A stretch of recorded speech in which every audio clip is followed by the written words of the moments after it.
Welcome back. It's more Create Integrated.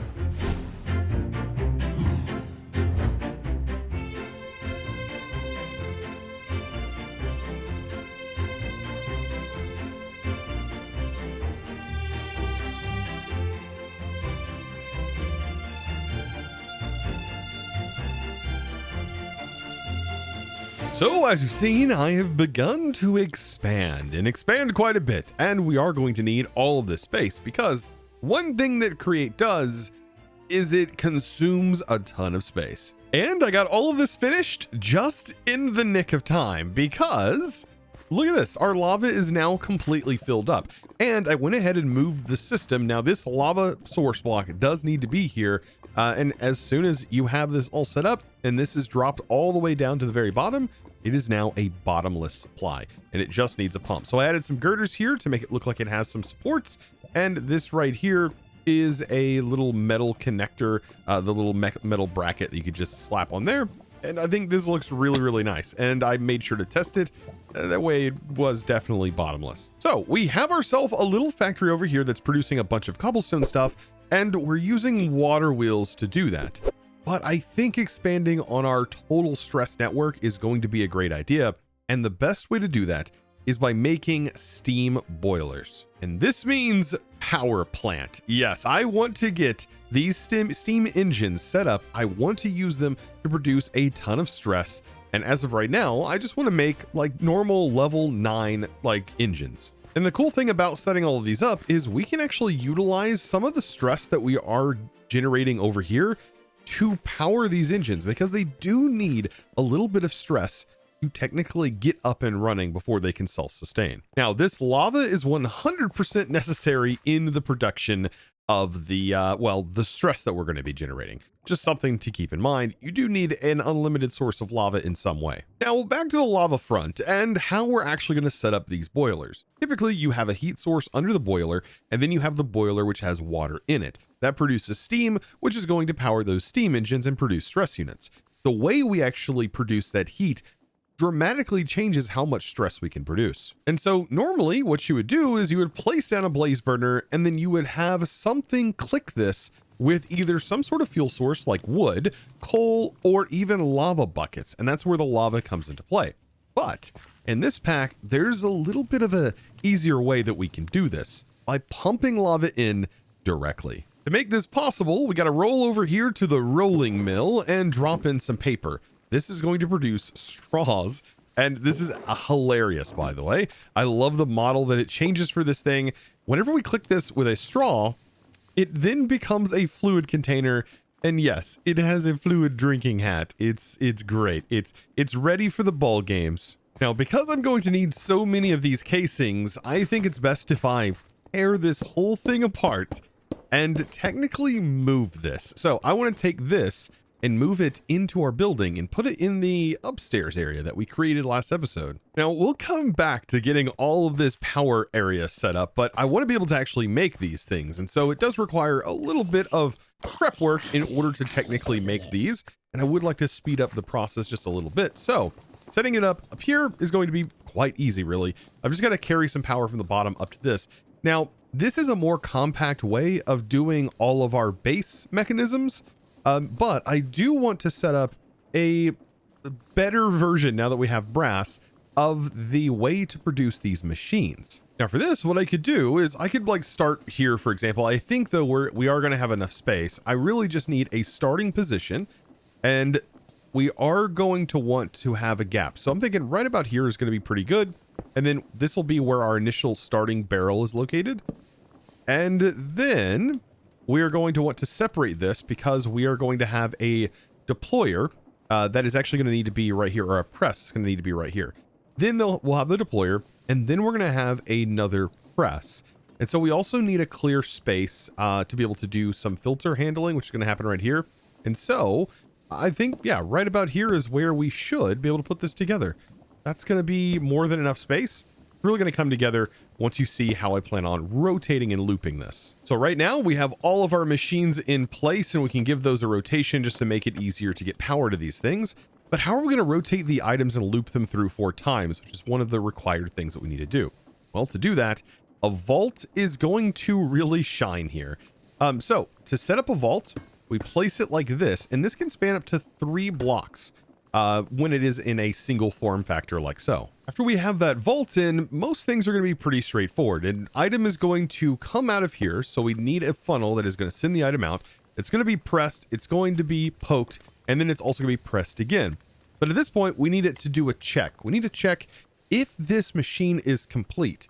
If it is, well, we want to actually block it from being pulled into this vault. So I think a brass filter is going to be where this is going to work best. So as of right now, the only thing we have processing in here are the machines. So we can go into the mod, which is ages, drag the machines in their fully completed state, and then make sure this is set to a deny list. So it is going to block anything that is these items right here from going in to this brass funnel. We can put that deny list in here, and then we just need to flip this by clicking it with a wrench to make it go into the item vault.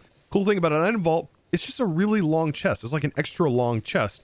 So an item is going to go straight into here, and another funnel, aka a regular funnel, can just send it back into the loop. It's going to drop it right back onto the belt to repeat this process. And when it all is said and done and complete, it'll skip this one right here and then should go right into this barrel being a finished product. So I've got this both powered, but there is another problem that can actually happen with this setup. This vault can fill up with incomplete mechanisms or incomplete components.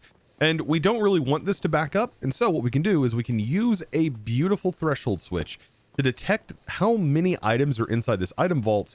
And when it detects over a certain amount, we can have it send a redstone signal over to this funnel to stop the funnel from sending items out, because it works just like a hopper. Now, when inside of this menu, it's pretty straightforward. We just basically look at what this says, power on when, and it'll say at or above 125. I feel like that's pretty self-explanatory. And then also power off, shut off the redstone signal when at or below a certain value. So we can take this all the way down, and if we hold shift, we can scroll much, much faster. And so you can see, basically, we set this to a certain value. Let's just say 16 or even 32. We can hold like 60 individual items inside of this 3x3 vault because each vault can hold 20 item stacks. And so, yes, we can set this to like 32, for example. And we'll say power back on when it said 16. That'll kind of loop through. And so we shouldn't end up with a situation where this ever backs up. And that's kind of the goal of using this, threshold switch. So let's give this a shot. I have enough of our base mechanisms to be able to fill this entire thing up. And so we just need to give it a stack of copper casings and just let this thing rip. And inside of here, you can see all of the copper casings building up. Once we have a fully complete one though, they're just going to shuffle on into this barrel. It is a beautiful thing to see here.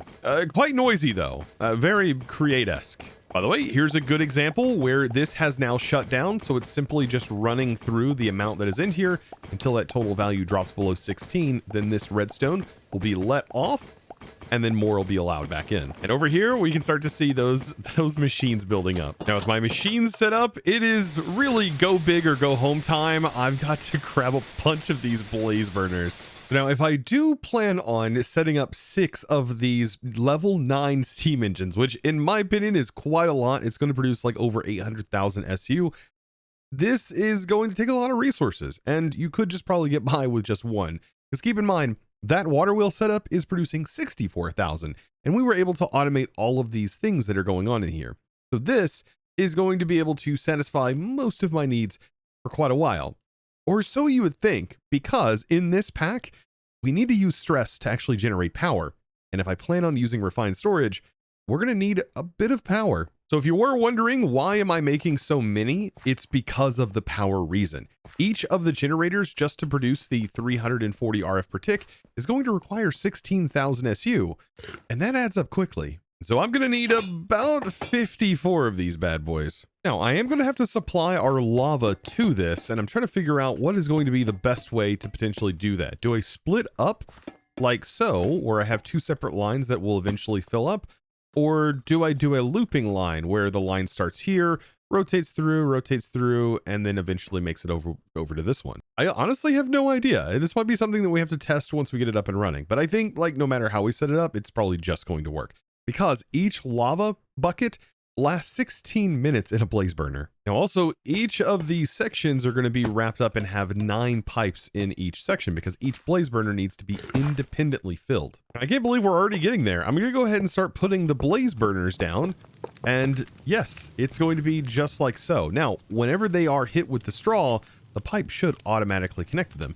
So let's grab some straws and just give this a test. And you can see that, yes, the pipes do automatically connect. Man, all of these drinking hat guys look super thirsty now. We can go ahead and try and pump them lava, but we do need to like have some sort of stress that's coming from over here.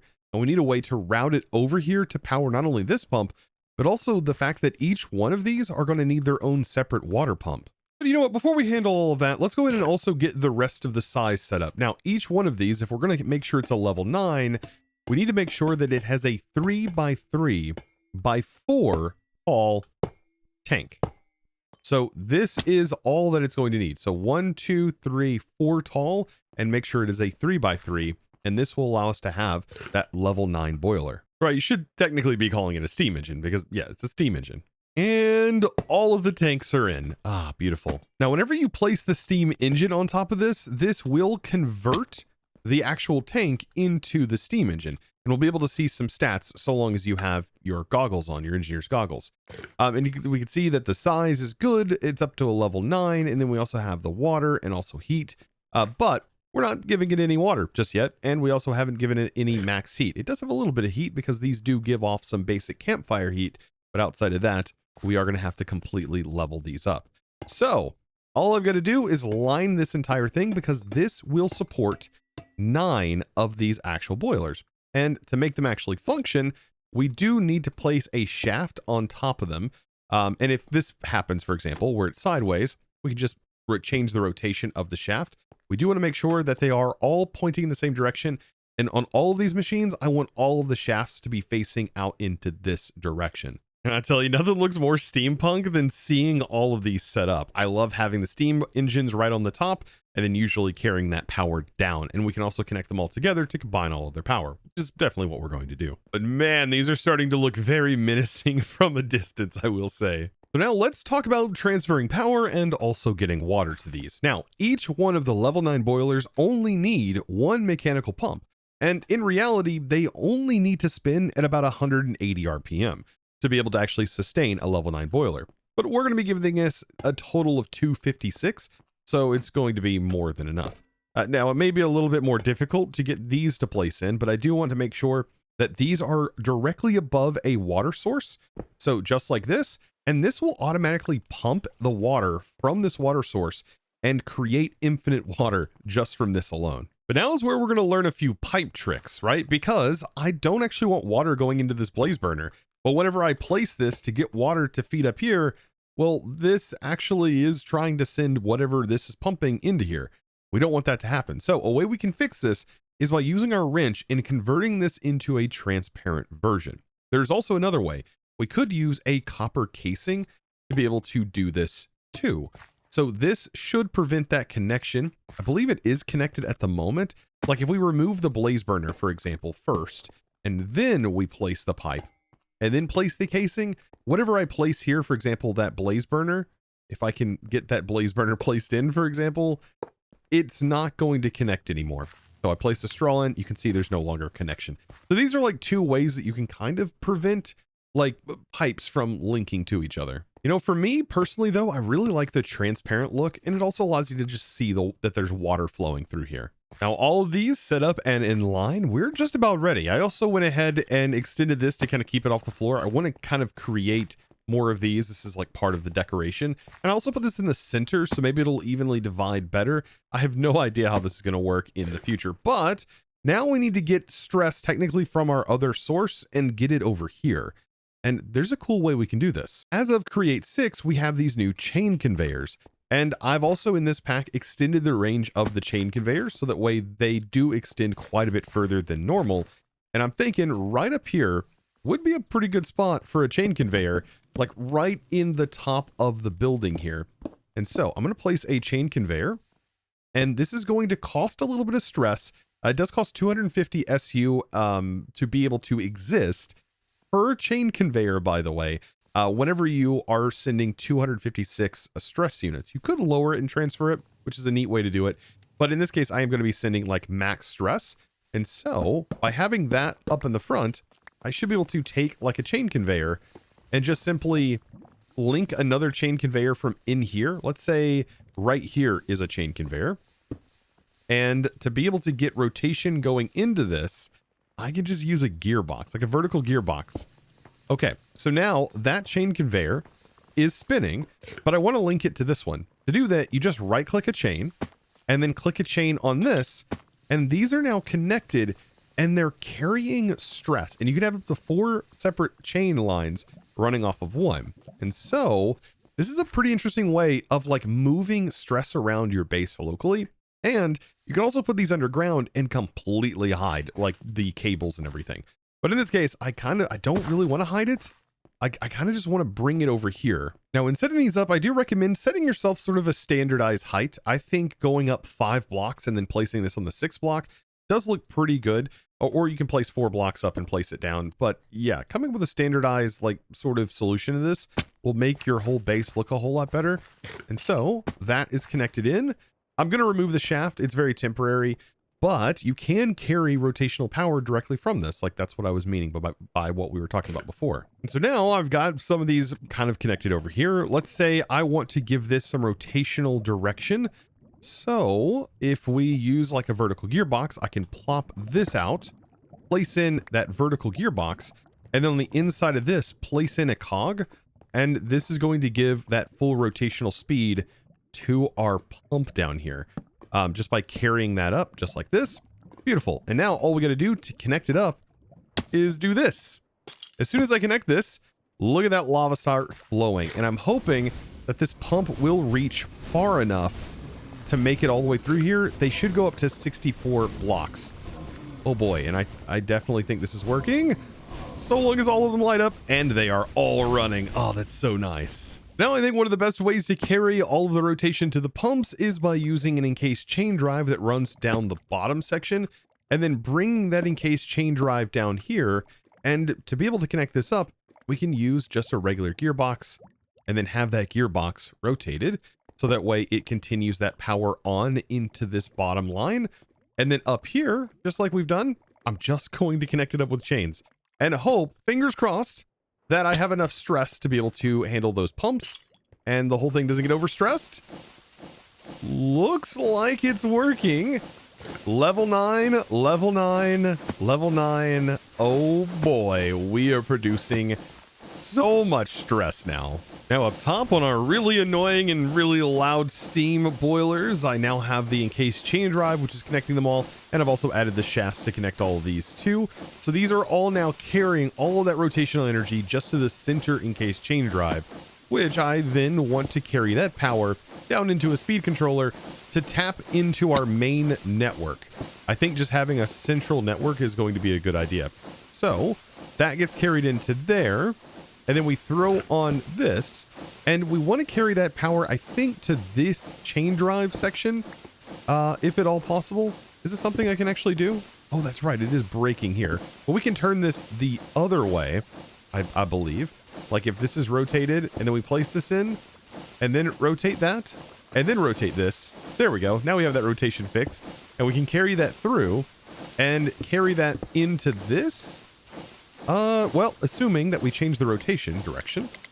So there's 16, and we set that to 256. And this should just tap into this network seamlessly. Oh, and there we go. And so now if we run over here and we check our total available stress, all right, this one is saying it is 65, which means it's not currently being used, but it should still show like a total overall capacity. Maybe it doesn't because it isn't recognizing all of this. Interesting. Which has me wondering, maybe I should keep this line on its own network. And I mean, now that it's up and running, it should be able to sustain itself off of its own power. So I'm going to tap into here, tap this one into here. Now that completes the chain where this is self-powering. And then we can just simply get rid of this line and this is still going to run, but this is the new line that is carrying the power for itself. That's kind of cool. And I notice now why the entire setup basically broke. That's because having two rotational speed controllers that are both sending power into a system is not normally good, and we'll end up with a situation like this where it actually just breaks. Now, also because we have create encased, we can go through here and like encase this all with copper to kind of keep that theme going. Now, in me doing this, I did accidentally shut this off, but I think to be able to get it to jumpstart back together, I think I can just tap it in and that will jumpstart it back up. But notice the rotational speed is being transferred the other direction. I bet this is going to tell us our total. Yeah, 888,000 SU, actually almost a million SU, 950,000 total SU when combined with the water wheels. But like I said, this is just to simply jumpstart the system.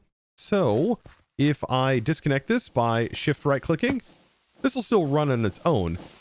We just can use this to jumpstart it if we ever break it again, which shouldn't happen. It just happened because I changed the casings. But man, I'm having too much fun. Look at these like pipes. I decided to add those brackets underneath to make it look like these are holding the pipes up.